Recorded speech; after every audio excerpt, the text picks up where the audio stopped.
जो बात वेदों में पुराणों में कही गई है वो बात का सार मैं प्रस्तुत करूंगा। देखो, जब वस्तु जितनी सहज होती जाए इतनी प्रस्तुतिकरण भी सरल होता जाए।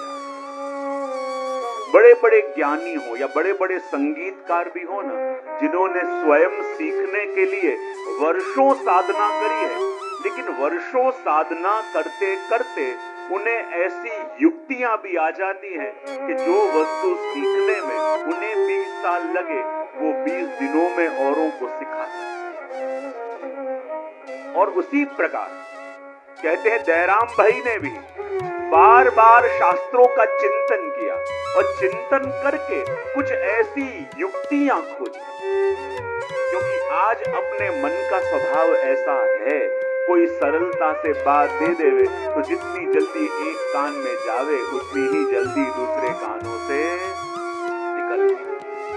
लेकिन ये बाईपास करना नहीं है, अंदर उतारना है। और इसीलिए दयाराम भाई के कुछ शब्द ऐसे होंगे जो अपन को चोट भी करेंगे, कुछ शब्द ऐसे होंगे जो हमें लगेगा कि ये तो अपनी बात आ रही है, जो अपने संग हो रहा है। ये सारी युक्तियां ऐसी हैं जो हमें अपनी सी लगने लगे तब जीवन में असर होती है। क्योंकि जब जब भी अपन सत्संग में आते हैं और कोई भी ऐसी उपदेश की बातें आती है ना, तब अपन हमेशा आसपास देखें, ये तो इनके लिए कह रहे हैं, ये तो इनके लिए कह रहे हैं।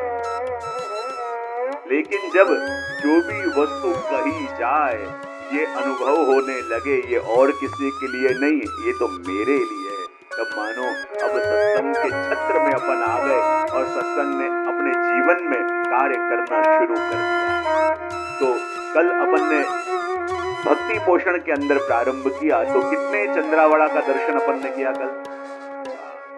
ये मैं रोज पूछता हूँ और पूछूंगा, क्योंकि मैं हमेशा कहता हूँ कई लोग ऐसे होते हैं जो सत्संग में बैठे होते हैं और कई लोग ऐसे होते हैं जो सत्संग में हाजिर होते हैं। बैठे हैं इसका ये मतलब नहीं कि हाजिर भी है, कई बार उपस्थिति होती है। और अपने जीवन की सबसे बड़ी समस्या ये कि अपन जहां बैठे होते हैं वहीं हाजिर होते हैं। अच्छा चलो दुबई के वैष्णव कबूल भी करते हैं, क्योंकि जब घर पे बैठे हो तो लगे सत्संग में जाते तो अच्छा होता, सत्संग में बैठे हो तो लगे घर पे क्या हो रहा होगा, क्योंकि अपना स्वभाव है जहां बैठे हो वहीं हाजिर नहीं होते। और सत्संग का कार्य क्या है? सत्संग वो दृष्टि हमें देता है कि जहां बैठे हो वहां उपस्थित भी रहे, वहां अपन हाजिर भी रहे, तब जीवन में सत्संग कार्य करना शुरू कर देता है। तो कल अपन ने कितने चंद्रमा के दर्शन करे? 5। तो आज 6, 7, 8, 9, 10 5 चंद्रवाड़ा का गान अपन करेंगे। साधन कौन सा पकड़ता है, वो रास्ता कौन सा पकड़ता है और वो रास्ता उसे कहां ले जाता है, ये बात दयाराम भाई इस छठे चंद्रावड़ा के अंदर अपन को बताते हैं। कहते हैं कोड़ी उपासना मलिननु जननो ताम मुद्रा समझानो। यहाँ देखो अलग अलग प्रकार के उपासकों का वर्णन है।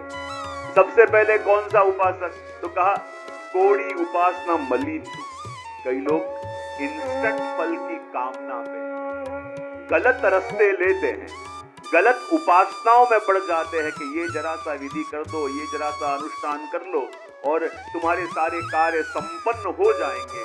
तो कहते हैं पूर्ण पुरुषोत्तम का आश्रय छोड़ के ये जरा सा विधि विधान कर लो और तुम्हारे सारे समस्याएं टल जाएंगी, तुम सारे कार्यों से पर हो जाओगे। ये साधन करना ऐसा ही है। बोले कैसा? तो कहते हैं एक कौड़ी की तरह। कैसा है? देखो जो चीज बाजार में चलती है उसे कहते हैं अपन करेंसी, और जो वस्तु की जितनी कीमत होगी वो वस्तु वही आपको दे पाएगा, उसके बिना वो वस्तु मिलेगी नहीं। तो कहा कि कई लोग ऐसे होते हैं कि जो इंस्टेंट फल चाहते हैं और ऐसे रास्ते भी चुनते हैं कि जहां ये कुछ करो और 1 घंटे में आपका कार्य, 2 घंटे में आपका कार्य हो जावे, अरे 1 दिन में कार्य हो जावे। और कहते हैं ऐसे भक्ति मार्ग में भी शॉर्टकट ढूंढने वाले हो, वो क्या कर रहे हैं? बोले कौड़ी की उपासना। क्या कर रहे हैं? कौड़ी उपासा मलिनु जननु ताम मुद्रा सब जानो। और कई लोग ये कहते हैं कि हम प्रभु की सेवा नहीं करते, पर औरों का मदद करते हैं, औरों का हित करते हैं, जन कल्याण के कार्य करते हैं, तो फिर प्रभु की सेवा न करें तो क्या करें? देखो, जो भी कर रहे हैं अच्छा तो कर रहे हैं, लेकिन जब व्यक्ति किसी के लिए कुछ करता है तो सूक्ष्म ईगो अंदर डेवलप होने लगता है कि उसका घर मैं चला रहा हूँ, उसका ये कार्य मैं कर रहा हूँ, ये मेरे द्वारा हो रहा है। लेकिन उस समय वो यदि प्रभु की भक्ति भी संग कर रहा है तो उसे ये ईगो डेवलप नहीं होगा कि मैं कर रहा हूँ, उसे लगेगा कि प्रभु उसको देना चाहते थे, सिर्फ मुझे माध्यम बना के वो मुझे दे रहे हैं। जो एक डूअर का भाव या गिवर का भाव था, वो भाव क्या हो जाता है? एक पोस्टमैन की तरह। जैसे कोई मनी ऑर्डर लेके आपको देता है तो आप धन्यवाद उसका मानते हो, पोस्टमैन का, या जिसने भिजवाया उसका? तो कहते हैं कि जब प्रभु की भक्ति भी जीवन में होती है और अपन जब किसी के लिए कुछ करते हैं तो वहां भेजने वाला तो कोई और है, अपना कार्य तो उस पोस्टमैन की तरह है कि उसने भिजवाया था, जिसका था उसका पार्सल अपन ने उसके घर में भेज दिया। तो कहते हैं कि यदि मानव सेवा भी करें और संग में प्रभु की सेवा नहीं हो रही और सब कुछ करके भक्ति भाव की जगह हम अपने ईगो को ही डेवलप कर रहे हैं, तो वो उपासना कैसी हो जाएगी? बोले ताम मुद्रा समझा। तांबे के सिक्के इकट्ठे कर रहे हो, और तांबे के सिक्के भी हर जगह चलते नहीं हैं, तो ये कार्य कर रहे हैं, यानी तांबे के सिक्के इकट्ठे कर रहे हो। ये कहें रुपयो सुर सेवना, और कहते हैं ये रुपया क्या है?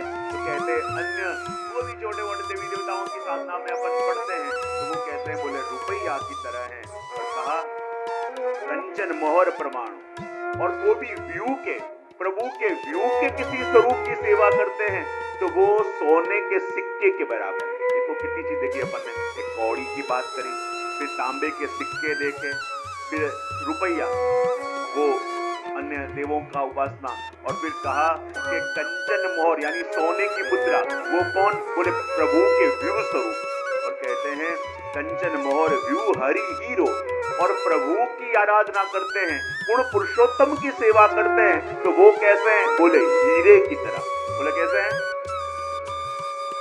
अब देखो आपके पास कोई कौड़ी आ गई तो कौड़ी से आप उसके आगे वाला तांबे के सिक्के खरीद नहीं पाओगे। तांबे के सिक्के मिले तो उसमें रुपया खरीद नहीं पाओगे। वो रुपया का सिक्का मिला तो उससे सोने के सिक्के आप खरीद नहीं पाओगे।